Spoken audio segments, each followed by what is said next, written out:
Hey guys, Mark and Steven here from TST Industries, and today we are bringing you another tech tip episode. We'll be covering everything you guys need to know about our front LED flush mount signal options for Yamaha in particular, a popular accessory to go along with them, the harness converters, and some common problems customers can face when they go to install these. So if you own a Yamaha sport bike like the R3 behind us, you will definitely want to stay tuned for today's episode.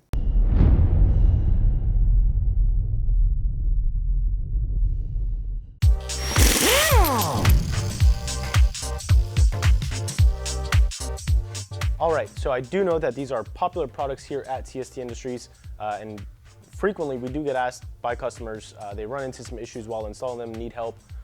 What is the source of the issue people are running into?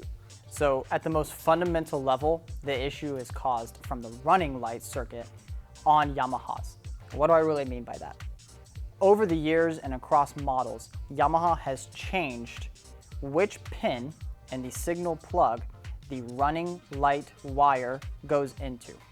So that has resulted in us needing to supply a 3-to-3 harness converter with the flush mounts. Do keep in mind, everything we're going to be discussing here could also potentially be a problem you could run into if you hardwire our signal or pretty much any aftermarket signal directly into the bike, but we find this issue is most commonly arrives upon whenever customers are using our 3-to-3 harness converters, because it has one wire that will ultimately not be needed. And if you don't have the right configuration of our signal wires going into the 3-to-3 harness converter, you'll come into some problems. So to summarize, the running light circuit has moved around in the pin across the years, and so if you don't get our signal plugged in to the right configuration of the harness, this is where some problems come in. And how would I, as a customer installing this, how would I know what is the right configuration? I mean, is there any common problems? Is it just trial and error, kind of got to just shock yourself and see if it hurts? What's going on? Sure. So there are 3 different problems or symptoms that you can run into. The first thing for us to clarify here is that our standard LED front flush mount signals for the Yamaha are not meant to have a running light.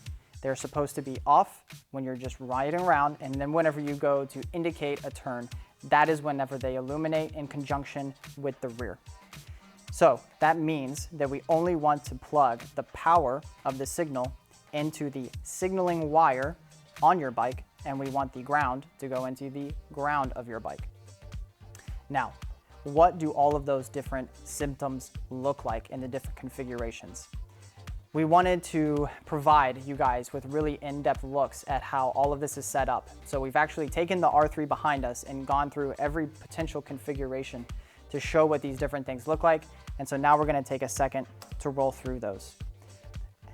To begin, some of this stuff has to be done by trial and error if you don't know the configuration that's necessary for your bike. We have actually found that the most recent Yamaha sport bikes have followed a consistent theme. And so we have a diagram that's available to you guys to show what the most common wire configuration is to go from our front standard signals to your bike.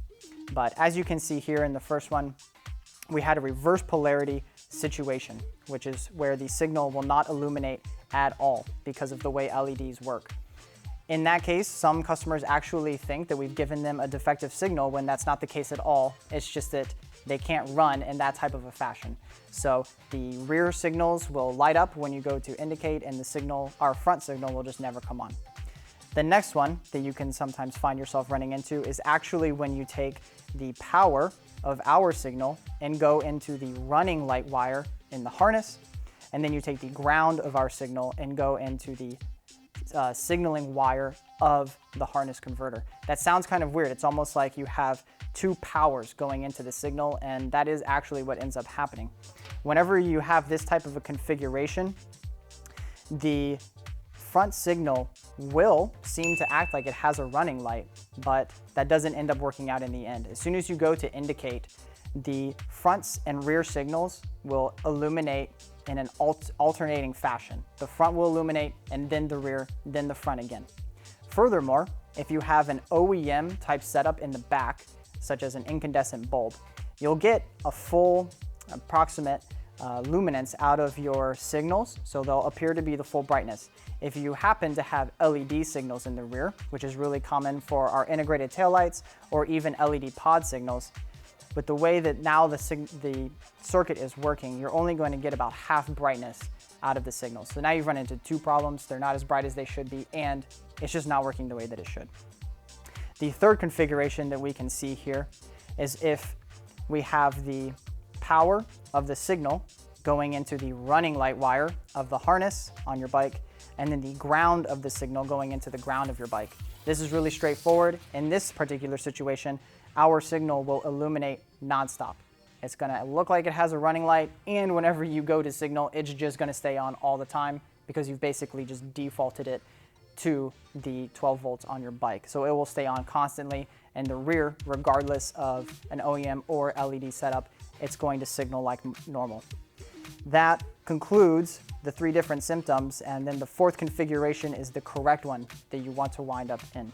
That is where the power of the signal goes into the signaling wire on the harness of your bike, and the ground of our signal goes into the ground on your bike.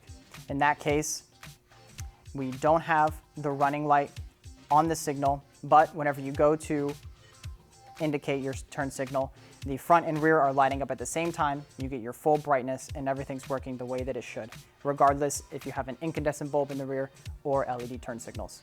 So that's ultimately what you're looking for.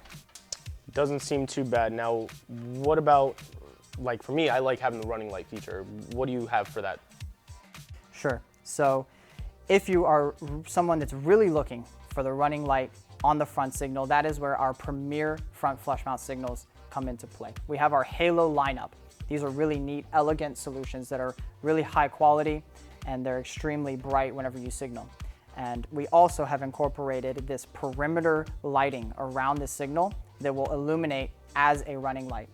We're going to be offering a couple of different color options so you can best match the color scheme that's going on with your Yamaha.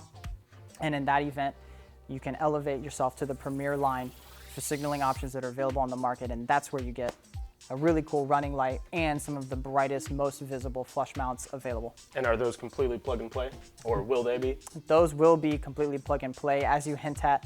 We're hoping to have those available early 2017. We're currently filming this in October of 2016.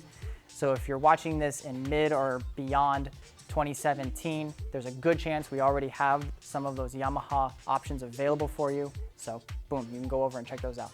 All right, well that seems pretty simple enough. A little bit of trial and error, take your time, do it the right way, and everyone walks away happy. Everyone will walk away happy. So yeah, if you guys have any other questions or comments regarding our front flush mount signals and the harness converters for your Yamaha, feel free to leave them below this video if you're watching it on YouTube.